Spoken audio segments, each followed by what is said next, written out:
സംഭവിക്കുന്നത് എന്താണ്? ആ ബീജം അവിടെ നിലനിർത്തണമെന്നുണ്ടെങ്കിൽ അവരുടെ ഇമ്മ്യൂൺ സിസ്റ്റത്തെ, അതൊരു റെസിസ്റ്റിംഗ് മെക്കാനിസമാണ് അള്ളാഹു ഇതിൻ്റെ ഉള്ളിലുണ്ടാക്കിയിരിക്കുന്നത്. ആലോചിച്ച് നോക്കൂ, നമ്മൾ അതിനെ രോഗമായിട്ട് മാറ്റി ആശുപത്രിയിലേക്ക് ഓടുന്നു.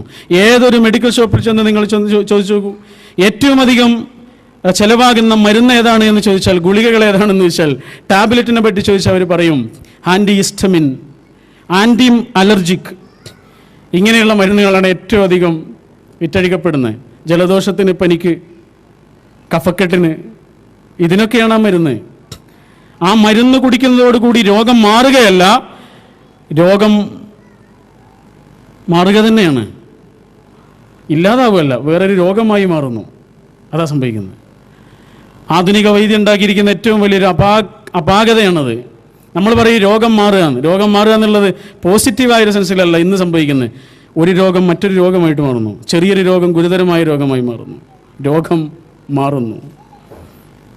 മനസ്സാണ് ചികിത്സിപ്പിക്കപ്പെടേണ്ടത്. ഖുർആൻ 13 സ്ഥലങ്ങളിലാണ് മറല് എന്നുപയോഗിച്ച് രോഗം എന്ന്. ആ 13 സ്ഥലങ്ങളിലും ഖുർആൻ ഉപയോഗിച്ചത് എന്താ? കയ്യിൻ്റെ രോഗമല്ല, കണ്ണിൻ്റെ രോഗമല്ല, ഖൽബിൻ്റെ രോഗമാണ്. കാലാകാലങ്ങളിലുമുള്ള മനുഷ്യരെ പിടികൂടുന്ന, മരുന്ന് കണ്ടുപിടിച്ചിട്ടില്ലാത്ത, ടോണിക്ക് കൊണ്ട് മാറാത്ത, വൈദ്യം കൊണ്ട് മാറാത്തൊരു രോഗമുണ്ട് മനുഷ്യന്. അത് ഖൽബിൻ്റെ രോഗമാണ്. ഫീ ഖുലൂബിഹിം മറൽ. ഒരു സ്ഥലത്ത് പറഞ്ഞു ഫസാദഹുമുല്ലാഹു മറലാ. എന്താണ് ഖൽബിൻ്റെ രോഗം? മനസ്സിൻ്റെ അസുഖങ്ങളാണത്. രോഗങ്ങളായി നമുക്ക് ചില കാര്യങ്ങൾ തോന്നുന്നത് പോലും ഈ മനസ്സിൻ്റെ രോഗമാണ്. ഇന്ന് സൈക്കോസൊമാറ്റിക് ഡിസീസസ് എന്ന് പറയുന്ന ഒരു വൈദ്യ വിഭാവനയുണ്ട്. സൈക്കോസൊമാറ്റിക് ഡിസീസസ്, മനോശാരീരിക രോഗങ്ങൾ. മനോശാരീരിക രോഗങ്ങൾ ശരീരത്തിനാണെന്ന് തോന്നും, യഥാർത്ഥത്തിൽ അത് മനസ്സിനാണ്. എവിടെ പോയിട്ടും മാറുന്നില്ല, ഒരു വൈദ്യന്മാർക്കും മനസ്സിലാവില്ല, എന്താണെന്നറിയില്ല എന്ന്. സൈക്കോസൊമാറ്റിക്കാണ്. വൈദ്യശാസ്ത്രത്തിലൊരു ഭാഗമുണ്ട്, പ്ലേസിബോ എഫക്റ്റ് എന്നാണ് എന്നെ പറയാം. എന്ന് പറഞ്ഞാൽ ഒരാളുടെ അസുഖം ഡോക്ടർക്ക് മനസ്സിലാകും അത് ശരീരത്തിൻ്റെതല്ല, മനസ്സിനാണെന്ന്. അപ്പോൾ അയാൾക്ക് എന്തെങ്കിലും ഒരു ചെറിയ ഗുളി കൊടുക്കും, വല്ല പാരസെറ്റമോളാണ് കൊടുക്കുക. എന്നിട്ട് പറയും ലോകത്ത് നിങ്ങളുടെ ഈ അസുഖത്തിന് കണ്ടുപിടിച്ചിട്ടുള്ള ഏറ്റവും നല്ല മരുന്നാണെന്ന്. അയാളത് കുടിക്കും, അസുഖം മാറും. അതാണ് പ്ലേസിബോ എഫക്റ്റ് എന്ന് പറയുന്നത്. കാരണം അയാളുടെ രോഗം ശരീരത്തിനല്ല, മനസ്സിനാണ്. ഇനി ഖുർആനിൻ്റെ ആ വചനം ഒന്ന് ആലോചിച്ച് നോക്കൂ. ഫീ ഖുലൂബിഹിം മറൽ, ഫീ ഖുലൂബിഹിം മറൽ, ഹൃദയത്തിലാണ് അസുഖം എന്ന്. ഓ എൻട്രി എന്ന് പറഞ്ഞാൽ വളരെ പ്രസിദ്ധനായൊരു നോവലിസ്റ്റ് ഉണ്ട്. അദ്ദേഹത്തിൻ്റെ ദി ലാസ്റ്റ് ലീഫ് എന്ന് പറഞ്ഞൊരു കഥയുണ്ട്. ആ കഥയിൽ ന്യൂമോണിയ ബാധിച്ച് കിടക്കുന്ന ഒരു കുട്ടി, ആ കുട്ടി ഇങ്ങനെ പുറത്തേക്ക് നോക്കുമ്പോൾ, ഗുരുതരമായ അസുഖമാണ്, പുറത്തേക്ക് നോക്കുമ്പോൾ ഒരു മരത്തിൽ നിന്ന് കുറേ ഇലകൾ കൊഴിഞ്ഞു പോയിട്ടുണ്ട്, 4 or 5 ഇലകൾ മാത്രമേ ബാക്കിയുള്ളൂ. അപ്പോൾ അവൾ ആലോചിക്കുകയാണ്, ആ അവസാനത്തെ ഇല കൂടി കൊഴിയുന്നതോടുകൂടി ഞാൻ മരിച്ചു പോകുന്നു. 1ാമത്തെയും 2ാമത്തെയും 3ാമത്തെയും 4ാമത്തെ ഇലകൾ കൊഴിഞ്ഞു, 5ാമത്തെ ഇലയാണ് ഇനി നാളെ കൊഴിയാനുള്ളത്. അവൾ തീരുമാനിച്ചു, ഇന്ന് രാത്രി ഞാൻ ഉറങ്ങുന്നത് മരണത്തിലേക്കുള്ള ഉറക്കമായിരിക്കുമെന്ന്. പ്രതീക്ഷ നഷ്ടപ്പെടാൻ അവൾക്ക്. അങ്ങനെ അനുജത്തിയെ വിളിച്ചിട്ട് അവളെല്ലാം പറഞ്ഞു, കാര്യങ്ങളൊക്കെ പറഞ്ഞു, അവളുടെ സ്വപ്നങ്ങളോ കാര്യങ്ങളോ ആഗ്രഹങ്ങളൊക്കെ അവളോട് പറഞ്ഞു. അങ്ങനെ അന്ന് രാത്രി അവൾ ഉറക്കത്തിലേക്ക് കിടക്കുകയാണ്. അവൾക്കറിയാം പിറ്റേന്ന് രാവിലെ അവൾ ഉണരൂലെന്ന്. പക്ഷെ പിറ്റേന്ന് രാവിലെ അവൾ ഉണർന്നു. ഉണർന്നിട്ട് പുറത്തേക്ക് നോക്കുമ്പോൾ ആ ഇല കൊഴിഞ്ഞിട്ടില്ല എന്ന് മാത്രമല്ല, ഉണങ്ങിയിട്ടില്ല എന്ന് മാത്രമല്ല, പച്ച ഇലയായി അവിടെ കിടക്കുന്നത്. അവൾക്ക് വല്ലാത്തൊരു പ്രതീക്ഷയായി. ആ ഇല ഉണങ്ങണം, പിന്നെ അടരണം, അത്രയും കാലം എനിക്ക് ജീവിക്കാലോ എന്ന്. അങ്ങനെ വല്ലാത്തൊരു പ്രതീക്ഷയായി. പക്ഷെ 2 ദിവസം കഴിഞ്ഞിട്ടും 3 ദിവസം കഴിഞ്ഞിട്ടും അത് ഉണങ്ങുന്നില്ല. കുറേ ദിവസം കഴിഞ്ഞിട്ട് ഉണങ്ങുന്നില്ല. പുതിയ ഇലകൾ വന്നു, വസന്തം വന്നു, ആ മരത്തിൽ നിറയെ ഇലകളായി, പൂക്കളായി, മനോഹരിയായ ഒരു മരമായി അത് മാറി. ആ കുട്ടി പിന്നെയും ഇങ്ങനെ ജീവിച്ചു എന്നാണ് ഹെൻറി കഥയിൽ പറയുന്നത്. യഥാർത്ഥത്തിൽ സംഭവിച്ചത്, ആ കുട്ടിയുടെ അനുജത്തി കുട്ടി അവരുടെ വീടിനടുത്തുള്ള ഒരു ആർട്ടിസ്റ്റിനോട്, ചിത്രകാരനോട് ഇതെല്ലാം ചെന്ന് പറയാറുണ്ട്, ജ്യേഷ്ഠത്തിയെക്കുറിച്ച്. ആ ചിത്രകാരൻ ആ മരത്തിൽ കയറിയിട്ട് ഒരു ഇല അവിടെ വരച്ചിട്ടതാണ്. ആ വരച്ചിട്ട ഇലയെ യഥാർത്ഥ ഇലയായി കുട്ടി തെറ്റിദ്ധരിച്ചു. മാത്രമല്ല, ആ ഇല വരയ്ക്കാൻ വേണ്ടി കയറിയ രാത്രി മഞ്ഞുകൊണ്ട് ന്യൂമോണിയ ബാധിച്ച് ഈ ചിത്രകാരൻ മരിച്ചു പോവുകയും ചെയ്തു എന്നാണ്. പ്രതീക്ഷയാണ് ആ കുട്ടിക്ക് ജീവൻ പകർന്നത്. പ്രതീക്ഷയാണ് നമുക്കും ജീവൻ പകർന്നത്. ലവ് മെഡിസിൻ ആൻഡ് മിറാക്കിൾ എന്ന് പറഞ്ഞൊരു വളരെ പ്രസിദ്ധമായൊരു ഗ്രന്ഥമുണ്ട്. അതിൽ 2 തരത്തിലുള്ള ക്യാൻസർ രോഗികളെക്കുറിച്ച് ആ ഗ്രന്ഥകാരൻ പറയുന്നുണ്ട്. ഒരു തരത്തിലുള്ള രോഗികൾക്ക് തീരെ രോഗം ഉണ്ടാവില്ല, ചെറിയ രോഗം ഉണ്ടാവുള്ളൂ, ക്യാൻസർ അധികം സ്പ്രെഡ് ചെയ്തിട്ടുണ്ടാവില്ല. പക്ഷെ അവർ വല്ലാതെ മാനസികമായി തളർന്നു പോകും. വലിയ ഗുരുതരമായ രോഗമാണ് എന്നവർ വിചാരിക്കുന്നു. ഒരു പ്രതീക്ഷയുമില്ലാതെ അവർ സംസാരിക്കും. അങ്ങനെയുള്ള ആളുകൾ പെട്ടെന്ന് കടുത്ത രോഗികളായി മാറുന്നു. എന്നാൽ വേറൊരു വിഭാഗം രോഗികളുണ്ട്, അവർക്ക് നല്ല അസുഖം ഉണ്ടാവും, പക്ഷെ അവർക്ക് നല്ല പ്രതീക്ഷയായിരിക്കും. അങ്ങനെയുള്ള ആളുകൾ കൂടുതൽ കാലം ആരോഗ്യത്തോടു കൂടി ജീവിക്കുന്നു. പ്രതീക്ഷയാണ് നമ്മൾ ജീവിപ്പിക്കുന്നത്. വരാനിരിക്കുന്നൊരു നല്ല കാലത്തെക്കുറിച്ചുള്ള പ്രതീക്ഷ.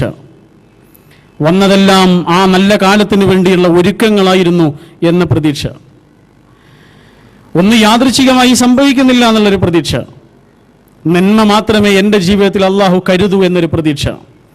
ആ പ്രതീക്ഷയോടുകൂടി മുന്നേറുമ്പോൾ ഖുർആൻ നമുക്ക് തരുമെന്ന് പറഞ്ഞിട്ടുള്ള, അള്ളാഹ് തരും എന്ന് പറഞ്ഞിട്ടുള്ള ഒരു വലിയ ഗിഫ്റ്റ് ഉണ്ട്. 12 സ്ഥലങ്ങൾ ഖുർആൻ ആവർത്തിച്ചു പറഞ്ഞൊരു കാര്യമാണത്. ഇനി നമ്മൾ ആലോചിക്കണം, നമ്മൾ ആ പദവിയിലുണ്ടോ എന്ന്. എന്താ അള്ളാഹ് പറയുന്നത്? വലാ ഖൗഫുൻ അലൈഹിം വലാ ഹും യഹ്സനൂൻ. നമ്മളെക്കുറിച്ച് പറഞ്ഞതാ, ഈമാൻ അനുഭവിക്കുന്ന ആളുകളെ കുറിച്ച് പറഞ്ഞതാ. അവർക്ക് 2 കാര്യങ്ങൾ ഉണ്ടാവില്ല എന്ന്. ഒന്നാമതായി പറഞ്ഞു വലാ ഖൗഫുൻ അലൈഹിം, അവർക്ക് പേടി ഉണ്ടാവില്ല. അല്ലാഹ് എന്നുള്ളൊരു പേടി ഉണ്ടാകുന്നതോടുകൂടി പിന്നെ ഒരു പേടി ഉണ്ടാവില്ല. അല്ലാഹ് എന്നൊരു പേടി ഉള്ളിലേക്ക് കടക്കുന്നതോടുകൂടി പിന്നെ ഒരു പേടി ഉണ്ടാവില്ല. അതാണത്. ആശങ്കകൾ ഉണ്ടാവില്ല. രണ്ടാമതായി പറഞ്ഞതാ വലാഹും യഹ്സനൂൻ, അവർക്ക് സങ്കടങ്ങൾ ഉണ്ടാവില്ല. അവർ കരയുന്നുണ്ടാകും, കണ്ണ് നിറയുന്നുണ്ടാകും, പക്ഷെ കൽബ് ഇടയൂല, കൽബ് പെടയൂല.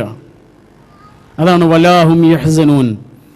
ദുഃഖങ്ങളോ പേടിയോ ഉണ്ടാവില്ല. പേടി വരാനിരിക്കുന്ന കാര്യത്തെക്കുറിച്ചും ദുഃഖം കഴിഞ്ഞു പോയ കാര്യത്തെക്കുറിച്ചോ അത് രണ്ടും ഉണ്ടാവില്ല. ശാന്തമായ മനസ്സായിരിക്കും. ഞാൻ അവസാനിപ്പിക്കുന്നു. ഈ ശാന്തമായൊരു മനസ്സിൻ്റെ അവസ്ഥയാണ് ഈമാൻ കൊണ്ട് നമ്മൾ അനുഭവിക്കേണ്ട ഏറ്റവും വലിയ സമ്മാനം. അത് വല്ലാത്തൊരവസ്ഥയാണ്. നമ്മുടെ ജീവിത കാഴ്ചകൾ മുഴുവനും ഹൃദയശാന്തിയോടുകൂടി നമുക്ക് അനുഭവിക്കാൻ കഴിയും. അങ്ങനെയുള്ളവരിൽ ഉൾപ്പെടുക എന്നുള്ളത് ഒരു സൗഭാഗ്യമാണ്. ആ സൗഭാഗ്യത്തിന് വേണ്ടിയുള്ള പ്രാർത്ഥനയാണ് നേരത്തെ നമ്മൾ പറഞ്ഞ ആ പ്രാർത്ഥന.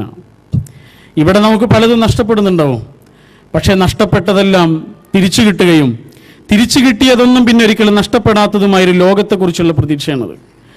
അല്ലാഹ് എന്നുള്ളൊരു അനുഭവം കൊണ്ട് നമ്മൾ അനുഭവിക്കുന്നൊരു ശാന്തിയാണത്. ഖുർആൻ പറഞ്ഞിട്ടുണ്ട് ഇദാ ദുക്കിറല്ലാഹ് വജിലത് ഖുലൂബുഹും. അല്ലാഹ് എന്നുള്ളൊരു പേര് കേട്ടാൽ ഖൽബ് പെടയുന്ന ചില ആളുകളെ കുറിച്ച് പറഞ്ഞിട്ടുണ്ട്. അങ്ങനെ ഒരു അനുഭവം ആലോചിച്ച് നോക്കും നമ്മൾ. എന്താണ് ആ അനുഭവം? അല്ലാഹ് എന്ന് പറഞ്ഞു കേട്ടാൽ അവരുടെ ഖൽബ് പെടയുന്നു.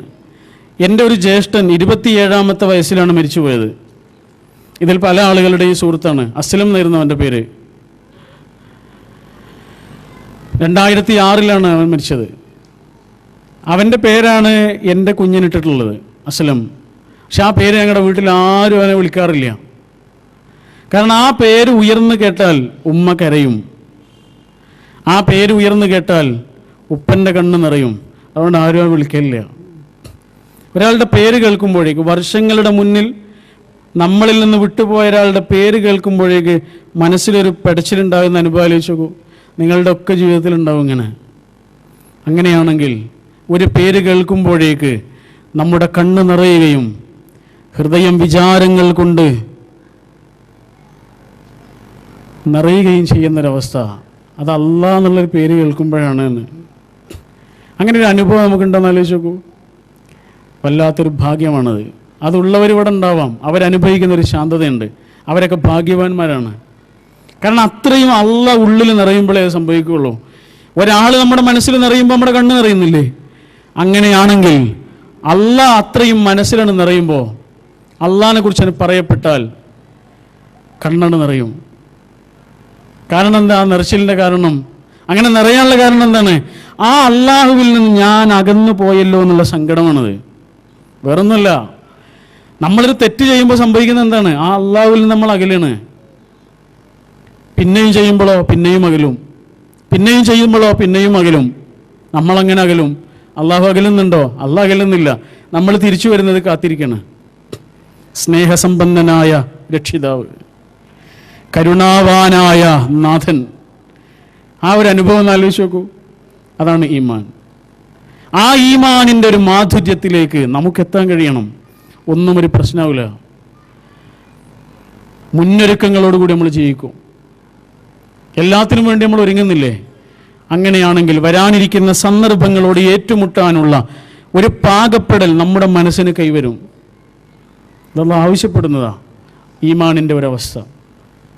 പരലോകം എന്നത് നമ്മുടെ ഏറ്റവും വലിയ പ്രതീക്ഷയാണ്.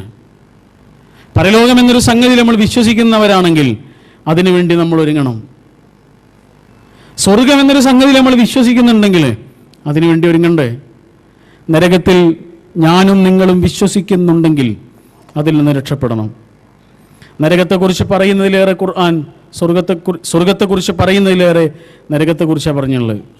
കാരണം എന്താണ്? സ്വർഗം നമുക്കൊക്കെ താങ്ങാൻ കഴിയും അല്ലേ? പക്ഷെ നരകം നമുക്ക് താങ്ങാൻ കഴിയൂല. നരകം നമുക്ക് താങ്ങാൻ കഴിയൂല എന്ന് നരകത്തെയും നമ്മളെയും പടച്ച അല്ലാഹ്ക്കറിയാം. ആ നരകത്തിൽ നമുക്ക് ജീവിക്കാൻ കഴിയൂല എന്ന് പറഞ്ഞില്ലേ? ജീവിക്കാൻ കഴിയൂല എന്നുള്ളത് നമ്മുടെ പോരായ്മയാണ്. മരിപ്പിക്കൂല എന്നുള്ളത് അള്ളാഹിൻ്റെ തീരുമാനമാണ്. ജീവിതവും മരണവുമില്ല. എന്തായിരിക്കും അവസ്ഥ? രക്ഷപ്പെടണ്ടേ? വരാനിരിക്കുന്നൊരു വലിയ പ്രതിസന്ധിയല്ലേ അത്? ആ പ്രതിസന്ധിയുടെ മുന്നിൽ എല്ലാ പ്രതിസന്ധികളും നിസ്സാരമാണ്. അവിടേക്ക് വേണ്ടിയുള്ള മുന്നൊരുക്കത്തിൻ്റെ കാര്യത്തിൽ എത്ര ജാഗരൂകമാകുന്നുണ്ടോ നമ്മൾ, നമ്മുടെ കാര്യങ്ങൾ അള്ളാഹു എളുപ്പമാക്കി തരും. ഇത് അള്ളാഹിൻ്റെ വാഗ്ദാനമാണ്. അള്ളാഹിനെ സൂക്ഷിക്കുന്ന ഒരാൾക്ക് അള്ളാഹ് ഒരു പോംവഴി കാണിച്ചു കൊടുക്കുന്നു. മഖ്റജ്, എക്സിറ്റ്. അതാ ഒരു മഖ്റജ്. നമ്മൾ വിചാരിക്കാത്ത വിധത്തിലുള്ളൊരു വഴിയാണ് തുറന്നു കിട്ടും. ഈ സൂറത്തു ത്വലാഖില് 2-ാമത്തെ വചനത്തിൻ്റെ അവസാന വരി അതാണ് നമ്മുടെ ഉദ്ഘാടകൻ ഇവിടെ സൂചിപ്പിച്ചത്. വമൻ യത്തഖില്ലാഹ് യജ്അൽ ലഹു മഖ്റജ വയർസുഖുഹു മിൻ ഹൈസു ലാ യഹ്തസിബ് വമൻ യതവക്കൽ അലല്ലാഹ് ഫഹുവ ഹസ്ബുഹു. അത്താഉസ്